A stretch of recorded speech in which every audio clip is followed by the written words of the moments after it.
উম্মতকে আল্লাহ জিজ্ঞেস করবেন, এ নূহের উম্মতেরা, তোমাদের নবী নূহ কি দাওয়াত পৌঁছিয়েছে? নূহের উম্মত বলবে, না আল্লাহ, আমাদের কাছে কোনো সতর্ককারী আসে নাই, কোনো নবী টবি আসে নাই, কোনো দাওয়াতও আমরা পাই নাই, আপনারাও চিনি নাই, জান্নাতও চিনি নাই, জাহান্নামও চিনি নাই। নূহ আলাইহিস সালাম বিপদে পড়ে যাবেন।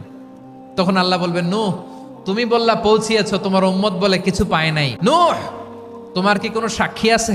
নূহ আলাইহিস সালাম বলবেন, আছে। কে? উম্মতে মুহাম্মাদী। তখন আমরা বলবো, আল্লাহ, আল্লাহর নবী নূহ আলাইহিস সালাম তিনি আপনি যা যা বলেছেন ঠিক তা তা তার উম্মতের কাছে পৌঁছে দিয়েছে। এবার নূহের উম্মতের সাথে আমাদের ঝগড়া লাগবে। তারা বলবে, তোমরা আসছো আমাদের হাজার হাজার বছর পরে, তোমরা কি করে জানলা? তোমাদের সাক্ষী ধর্তব্য হবে না?